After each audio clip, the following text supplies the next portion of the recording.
Imagine if you could walk up to a complete stranger and introduce yourself and share some personal details about that person, such as their name, the job they do, and societies they belong to. Kind of scary, right? Well, last week, that's exactly what two Harvard students did as part of a research project. The post went viral as they demonstrated how they used Meta's Ray-Ban smart glasses to access the personal information of people on Harvard's campus. They did this by taking a single image of the person and then in real time were able to match the image to their image database and pull out all of the information they could find about that person online. Now, Meta did state that this was a breach of their privacy guidelines, and the students weren't planning on commercializing their app in any way. So if you've always been intrigued about the Metaverse and how the Meta Ray-Ban glasses actually work, then I have an amazing guest who was part of the initial team that designed the Meta Ray-Ban glasses. Bianca Spada also answers a ton of questions I had about the topic, so you won't want to miss this episode. From the city of Peaky Blinders, Birmingham, England, I would like to introduce you to Paddy Dandar. As the world becomes more automated and the robots take over, it's imperative that we build the right human skills for the future. So pull up a chair, grab a samosa or two, and make yourself very uncomfortable. Hey Bianca, thank you for joining me today. I'd love to know which superpower you're bringing to this particular episode. Hi, Paddy. Thank you so much for inviting me. In terms of the superpower, this is what people have told me. I'm very good at simplifying things like the metaverse, how it works, things that have been overcomplicated by a lot of people. I work in social media for the past 15 years, and now I focus on the metaverse. So there's a lot of things that people wasn't clear about. And over time, especially being dyslexic, it's very important for me to understand what it is.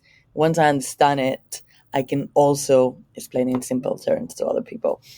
Oh, brilliant. I love people that have that ability to simplify things. So I work in education and I'm forever trying to find ways of, I guess, making things more understandable. So I'm super excited because I'm going to learn a lot from this conversation myself. This is my secret ploy to do this podcast. It helps me be more effective in my job as well. But Bianca, I know you have a really interesting background, and the fact that I'm sure you didn't wake up one day and think, I'm going to work for Meta and I'm going to be doing this job that I'm doing today. So how did you end up here, and what have been some of your most challenging times as you were going through those early experiences? Yeah, so I didn't wake up here, that's for sure. It's been a journey, to be honest. Never thought I will end up here. Never thought I will end up working on the metaverse either. I wasn't great at school. And in fact, I got kicked out from several schools and a university, which didn't place me in the best of the positions for people to think that I was going to be in any way or form successful one day. However, I had something that for some people might seem a disadvantage, but people that suffer from it knows that it's an advantage, and that's dyslexia. I get to see the world probably in a slightly different thing. Any dyslexic people need to connect the dots in order to make sense of it. And you don't usually learn the usual way that other people consider the normal way. Books and sitting down, listening to people for hours. We learn by doing. And for me, from the beginning, was really interesting to see how the technology was evolving. And the first thing that I noticed was social media. One of my friends asked me to create an account on something called Facebook. And I didn't really know at the time what it was. But she told me it connects you to people around the world. It was great because I went to an international university, so I had friends across the world. It was a great way to connect to them.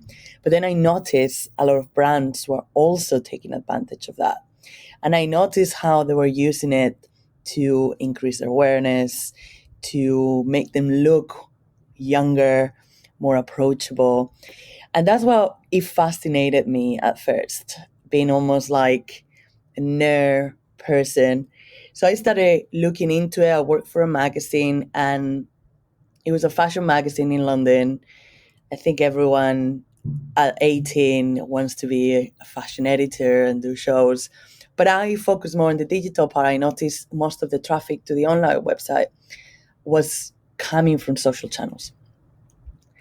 And that for me was the key point, the eureka moment. I focus on that from now on. And I started working for different companies. I work for Deezer, which is like a French Spotify. I work for Apple. I work for Red Bull. And then I ended up at Meta finally. Wow, there's some big names you just mentioned there. It was almost like in passing. Oh, yeah, just Apple and Red Bull and all of these folks. Look, it's hard enough trying to secure a job in a big brand name company. But then, as you mentioned, you've got dyslexia. And if you could just share like some of the ways in which you overcame that to really be considered as an equal to others, because I'm sure in those interviews, it must have been pretty tough, right? And I'm sure they give you assessments as well and things like that. So how did you deal with all of that? My dyslexia is probably not as pronounced as other people. Like I have trouble writing emails. The things that I think are not the things that I write. But I use ChatGPT a lot of that time to just screen through it. You have to focus on your strength. If you are gonna double tap on what you're not good at it, you're never gonna get too far. And I always were focusing on the fact that I was obsessed with social media. I knew inside out every platform that was worth knowing. I knew how to create content, knew how to like make content go viral, which is a terrible word. I absolutely hate the word viral, but let's just relatable. A lot of the content that I have created had millions and millions of views. And ultimately, that's what I went in and sold to the people. Because when you're talking to brands, they want to know what you can do for them, not what you not can't do. Like, it's all about, if I hire this person, what is going to bring to the table. Got it. And now I'm really intrigued to know what's been one of your most favorite piece of content that you're proud of and that went viral? There's one specific piece that jumps to mind, and I created that one for Red Bull. At Red Bull, you had to go to a lot of events and create content from the back of that. This was a world championship for breaking, which is a form of dance where you battle against someone else. The category was performing, like something like that. Basically, it was to show off movements. Power move battle, I think it was called. And I was talking to the team, and they said there's probably these two B-boys that are going to get to the final, and they're very good and they're very showy. And I was like, cool, can we capture that? And they say, yes, but we need to check the music. I know have the rights. I was like, we need to have sound in this kind of videos. So we spoke to the team, make sure that the music, we can play in the background. And the two B-boys that they thought were going to get to the final got to the final. And there was a battle, which is one, then the other one, then this one, and then the other one. So you had 2 rounds to do your thing. At some point, there was a movement, which is like a flip, where like people went crazy. This was like halfway through the round. People went into the dancing pit. And we filmed everything on a camera from one of the social media guys. We couldn't even get like the best seat or anything. But we got a good angle, and that was great. And once we that finished, we went straight to editing. And I said, that moment from the flip needs to go right at the beginning. There were a lot of like interesting moves and moments where people got really excited, but that was the highlight when people went crazy. And the head of dance came to me and asked me, that was good, isn't it? And I was like, the social content is going to be better. He says, how many millions of views? And I was like, many. And he turned around and said, if it reaches more than 10, I'll take you out for dinner. I was like, it's going to reach a lot more than that. You just lost the dinner. And I don't really know how many million views it is right now. But last time I checked, it was 360 million. Wow. Is that on a particular platform? That was on Facebook. But they used it on Instagram and they got also a lot of views, but not as many as those. Amazing. And what do you think was like the secret ingredients for why that piece of content hit it so big? The hook at the beginning. Keep in mind, people watch it for 3 seconds. If in those 3 seconds you're not able to deliver something good, they will not stay. And then the competition, the round started, but we make sure that in the editing started really quickly. And as I said, there were a lot of really good moments. We're talking a video that is like 2 minutes long, by the way. It's not your usual social content. People drop after 3 seconds. I was going to say, like, I put shorts out from the podcast, and there's sometimes really interesting, insightful stories that people are sharing. And I always look to see the engagement, and it doesn't matter how engaging it is, like it always tails off towards the end. And so the longer the piece of content, the more difficult it is to retain that engagement. So it sounds like you really cracked it with that, which is brilliant. And so Bianca, you currently work for Meta. Like, for someone out there who's aspiring to work for a big tech organization, or even looking to maybe change jobs, what is it like working at Meta? What are some of the interesting things that you found whilst you've been there? My favorite thing of working at Meta is the possibilities. There is so many projects that we're working on. The people are fantastic as well. You have to learn how to move in a place as big as this. I had a mentor here and he said, Meta is really good at recruiting people, but it's not very good at placing them in a position where they make the most difference. So it's down to you once you get in to find that position where you're going to make the most impact here. And that could be a specific team or a specific project or a specific skill. But they allow you different tools to develop. Ultimately, it comes down to you to make the most out of that opportunity. Oh, that's great advice. And I think I've found that in the past where I've worked, for example, IBM, a big household tech name, and I found that there's so many talented people there. But if I just went there and focused on my one bit of work, then I'm not really making the most of the opportunity. And the real opportunity is tapping into all of these people's brain power and actually finding ways in which you can work together and hopefully as a whole become much more valuable rather than just me doing my bit. So I think that's great advice. And a few years ago, Mr. Zuckerberg, he made this big announcement. Facebook was no more as a brand name and they were changing it to Meta. And it's almost like he was all in. There was no half-heartedness about it. It was, I believe in this 110%. And he just put his cards on the table. And some would say it's a massive risk, right? Changing the name of a brand is like Google changing to something else. That would be a big deal, I think, for a lot of people. So he's all in. But I've not really understood the metaverse properly. And in my mind, I'm thinking, is it like a virtual reality thing? Is it something more than that? And I always struggled to find out how is it going to be useful for me in the future. But Zuckerberg seems to be hooked on it. He's like convinced 110%. So people like me, could you break it down for us? What is the metaverse and how can it be useful for people? I get that question all the time. In simple terms, the metaverse is the next stage of the internet, of connectivity, of being able to be connected to other people. So we are experiencing the biggest communication revolution for many years. If you think about it, years back, you had a big computer in your basement. It took a lot of space, a lot of space. Steve Jobs came with this vision where you will be able to have a computer that's as big as a book.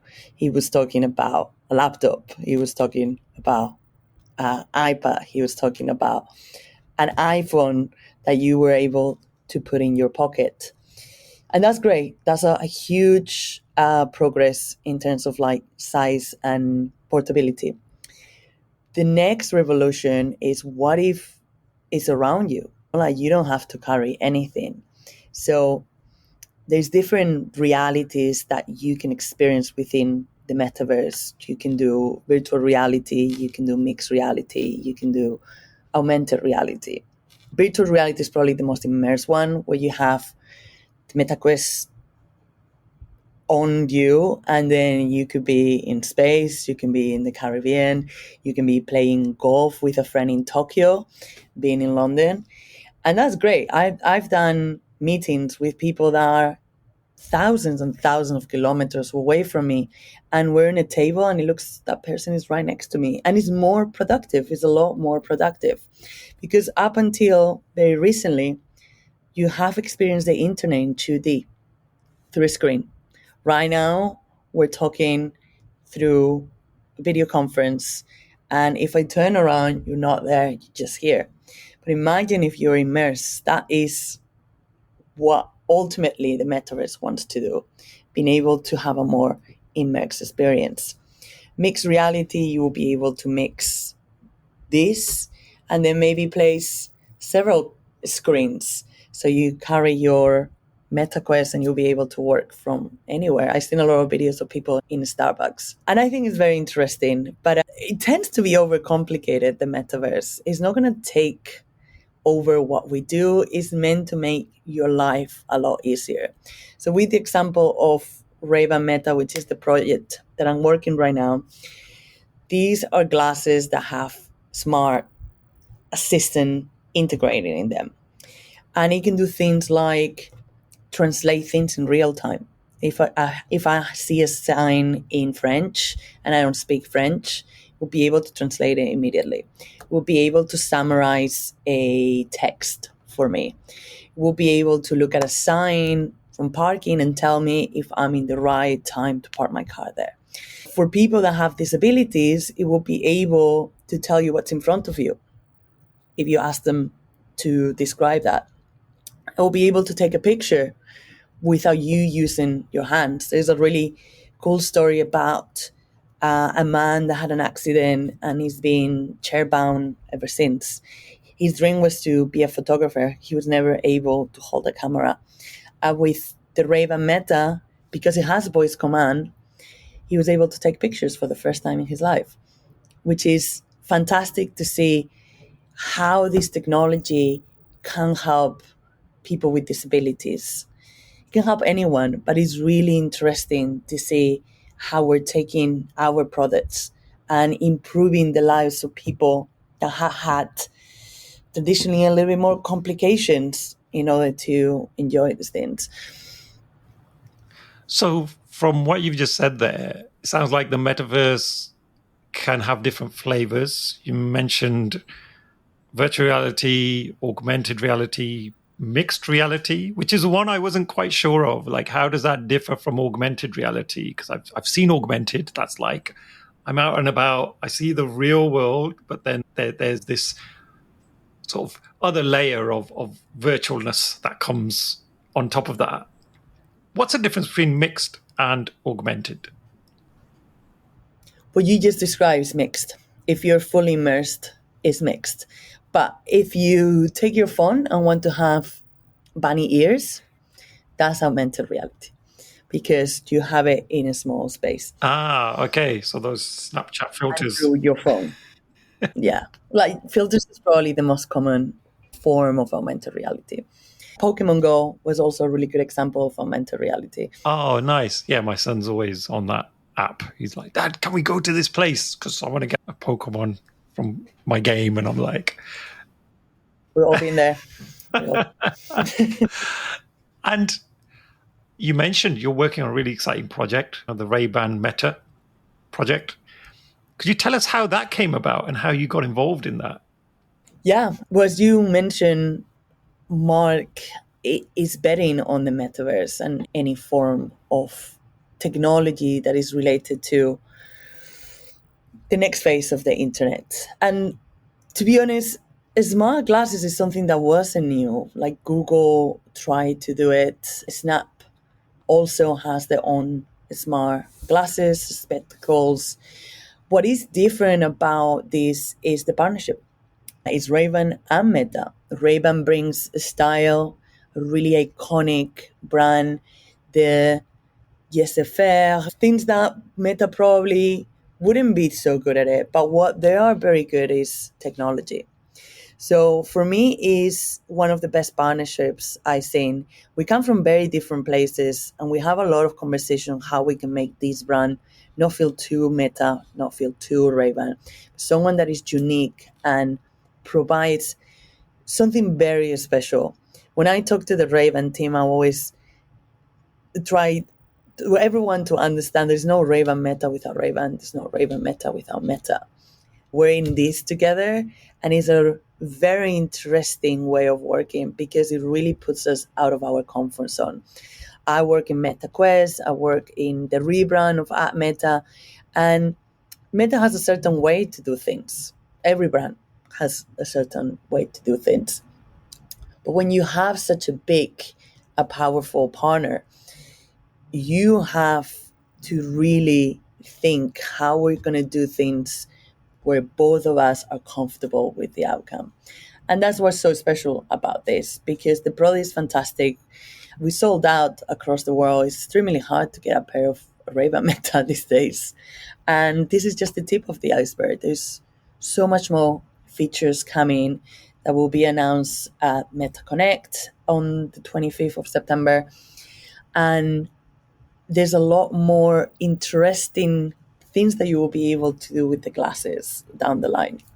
So I'm super excited to be in this project, super excited to work with Ray-Ban. He's a great partner, and he brings a lot to the table too.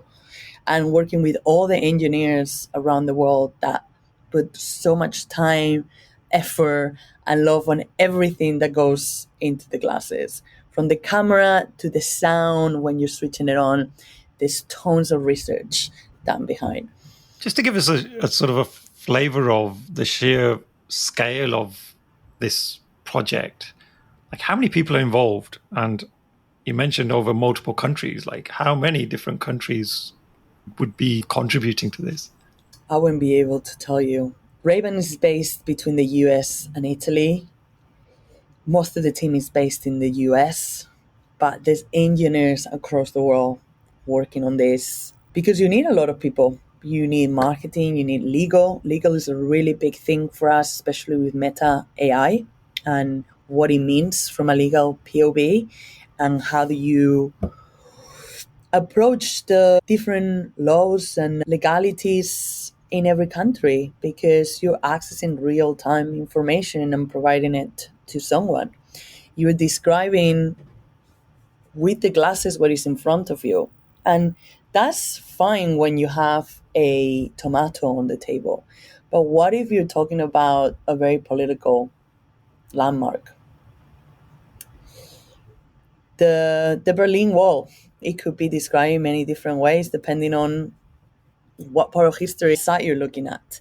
So all these things are regarded really closely to make sure that it's completely subjective, and also all the data and all the privacy settings are in place for people to feel comfortable with. And you mentioned earlier that it's a real partnership. I know you've got this other company, Ray-Ban, they're involved, you're involved. And it sounds like it's a super innovative project. Could you give us an idea of like some of the techniques that you would be using just to even do some of that innovative thinking, brainstorming, getting those ideas out of people's heads? Like, what's that process look like? It's very collaborative. I'll give you an example. A couple of weeks ago, we had an event called Hands Free Brooklyn. It was called Hands Free because phones were not allowed. You were only allowed to film with your Ray-Ban Meta. And we invited for this Busta Rhymes, the rapper, also Offset, and Coi Leroy. Three of probably the hottest talent in the world right now, and invited about 500 people where we gave them Ray-Ban Meta for free, and they capture the whole experience with the Ray-Ban Meta. There was a lot of content on social media about this because it came from an insight that we found out, which was that for artists, they feel that they can connect with their audience when they have in real life events because there's always the phone in the middle. So we wanted to break completely with that. Most of our ideas come from insights, and then our agencies develop them into different events and different campaigns that go out into the world. That was really cool, and people talked about it, and artists talked about it for weeks and weeks because it could make a big difference when you go to an event. Everyone has been in gigs where you just see a sea of cell phones everywhere. Busta Rhymes, you've done it for me right there. I'm like, wow, he's a bit of a legend. So yes, that must have been absolutely amazing. Were you guys not starstruck, or like, how did everyone cope with working with these superstars? When you have Mark Zuckerberg as the CEO, you're used to handling these kind of like big names. They're always really sweet, everyone, and they're very excited to work with us from a Meta and also from a Ray-Ban POV. It's again great to work with a brand like them because they come from a world that is more music orientated. So there's a lot of connections that we can leverage there. Nice. I think the future is really exciting. You mentioned there people who weren't able to do things in the past are now able to do them because we're unlocking things through technology. And I think that's super, super exciting. And there must be a real sense of purpose as well, like from your perspective, because I've worked on projects in the past where the best that we're probably going to do is automate something. And that means some of our salespeople get extra coffee breaks because we're making the process so much more slick for them. But what you're doing is really changing lives.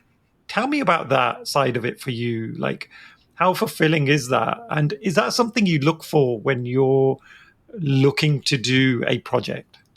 Yeah, it's easy to get lost when you're working in big companies, big tech, and lose your North Star. It's important that you feel that your job has a purpose. And I've been in teams at Meta where I felt like there was not much that I would say was going to be part of my legacy.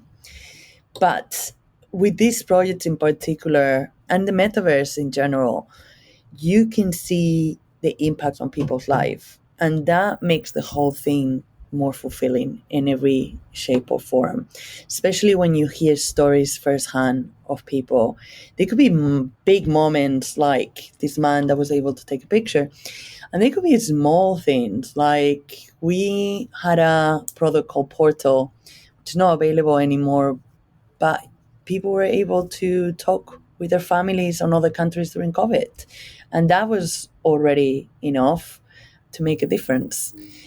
So it's really interesting to see that Mark has a great vision for the future, but he is very important for him. That future is not detached from reality, and it makes a real impact. It's one of our core goals, make a real impact. And we always have that hat on when we think about what we're going to be doing in the future and the usability of features, of products, even campaigns. If we know that it's not going to be relevant to a certain amount of people and it has to be a really big number of people, it gets killed. A lot of projects get killed here. The portal, I didn't realize they've stopped making it because that's one of the gadgets that I've seen add so much value during COVID. my mother-in-law, she had a portal, and I think my wife and a bunch of her siblings decided to buy her the portal because they're all spread geographically. And my mother-in-law, she's not the type of person who's very literate with gadgets. Like for her, getting out a phone and searching for an app is a big deal. So having the portal was amazing, and she still uses it. Like when my wife wanted to phone her, it rings on the portal, and it's so great because she'll be in the background in the kitchen doing her regular things, and she'll be talking to her at the same time, just like the adverts. So I'm gutted they've stopped that product because I thought that was super, super valuable. And yeah, without doing an advert for Meta, I think it was a genuinely great product for that use case because it really helped her. So yeah, that was great. And Bianca, in terms of the big question I have around AI, like, look, you're at the cutting edge of technology. You're seeing some amazing features, some amazing thought leadership. What's your opinion about the future in terms of AI? And are you excited or are you a little bit scared? No one has asked me that question before. My immediate answer is yes, I am excited. I've seen it in my own day to day. It makes you more productive. I'm talking about, I read that the other day, it was like 1.4 more productive. So it's almost having a Bianca and a half to do the job, which is fantastic. I think legislation will be really important, and education. So educating people on the internet, even with social media, there are dangers out there. So while it's not popular that you have classes about the internet in school, I'm a big advocate that people should be taught what is possible in the internet from a positive point of view, but also be aware of the dangers that are out there. And that's the internet, that's social media, and that's AI as well. Education is extremely important. And legislation, I think sometimes government, which we have a whole team dealing with that, don't fully understand how the internet works. And then it's a lot more complicated to create legislation around it. It's changing. It's getting better, but these things are slow and take really long time. It's really interesting. My daughter's 15 and she had to do a kind of a presentation at school, and she could pick any topic. And it was so interesting. She picked AI as a talking point. She talked about the ethics of AI, and she's super creative. And so her angle was around the dangers of stealing people's creativity and putting it through AI and not giving those people the credit for their work. So it goes back to the ethics. But I was super impressed because it wasn't something that I sat her down and said, hey, like, I think you should do this.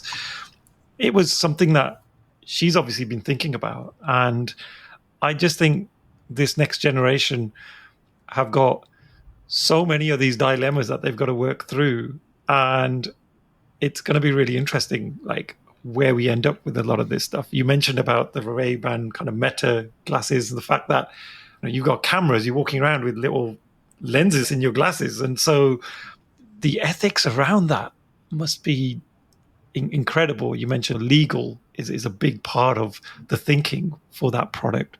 So yeah, I'm excited as you.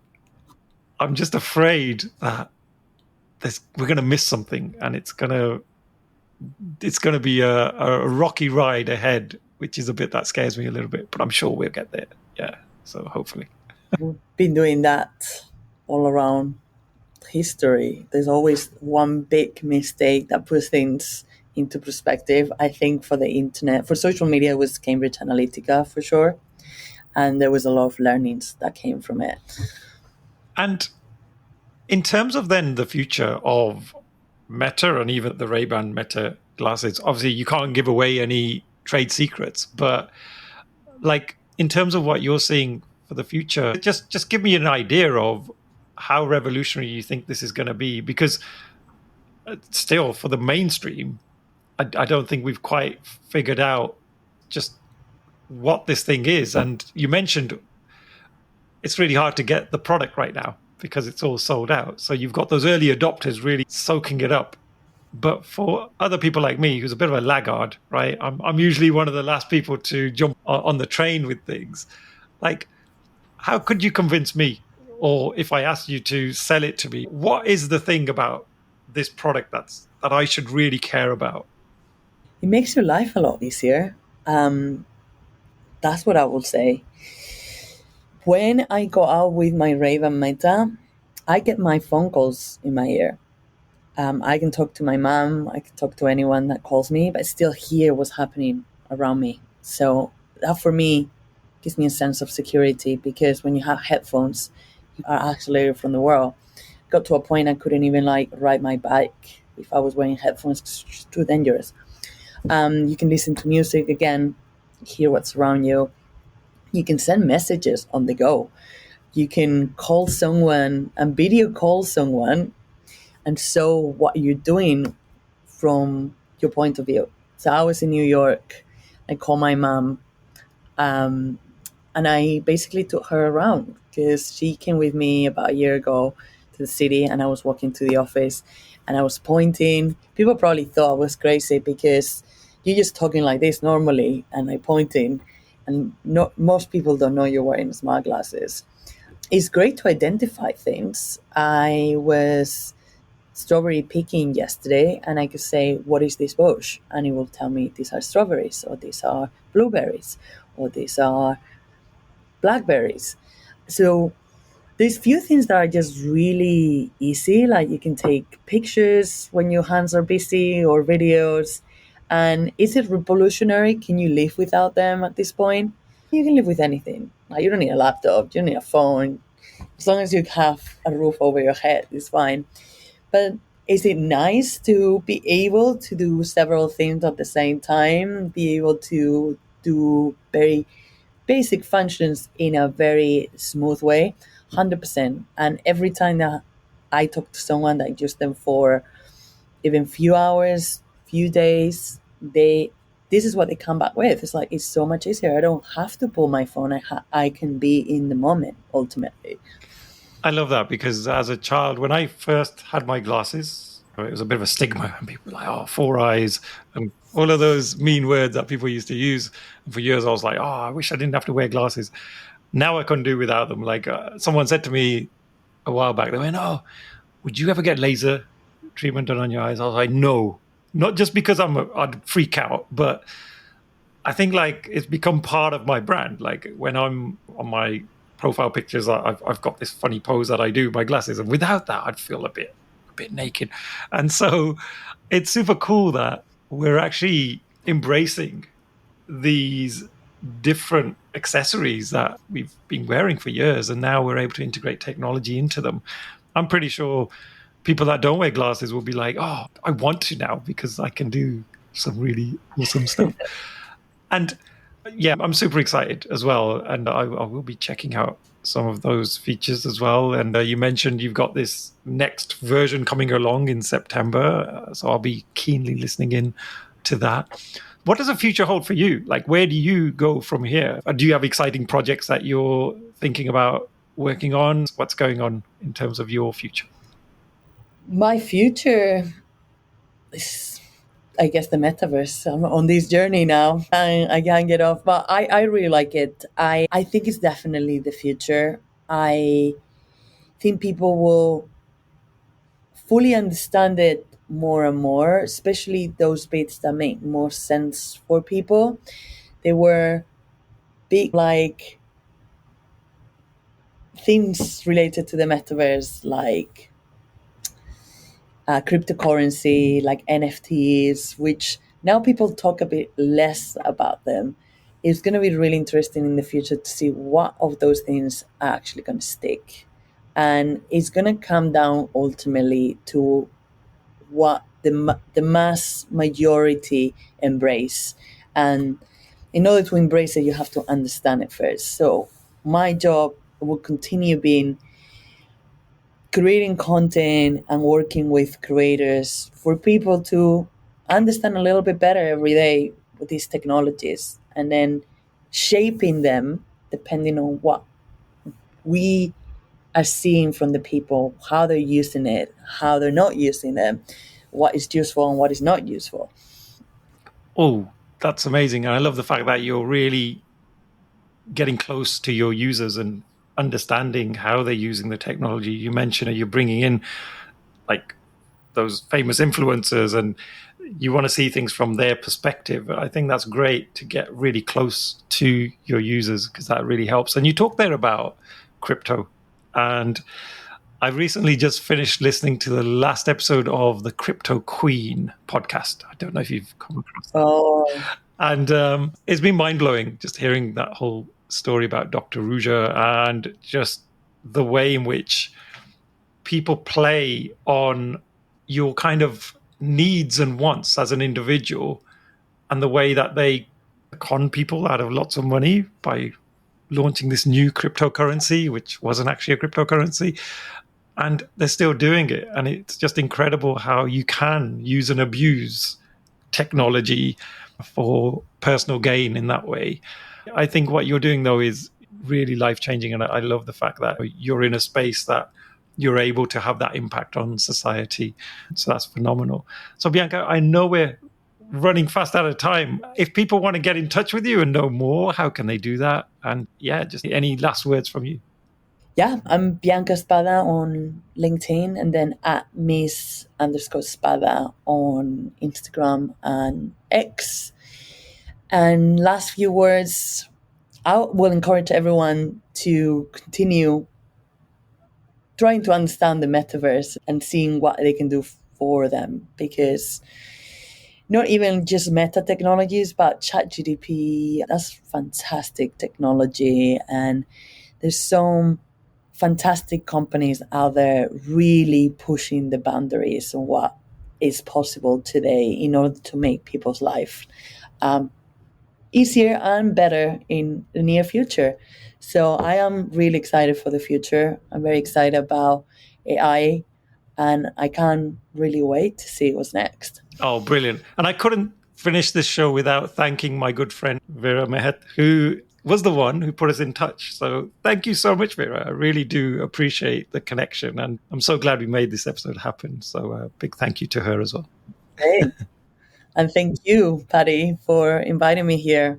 I think your podcast is great, and I wish you all the luck in the world. Oh, thank you, Bianca. Thank you so much. That means a lot. It's the end of another episode. Thank you so much for listening. Please do connect with me via LinkedIn and drop me a message and let me know your favorite takeaways from the episode. Also, don't forget to subscribe to the Superpower School newsletter so that you can be notified of all future episodes. Simply visit the website www.superpowers.school. Thank you once again.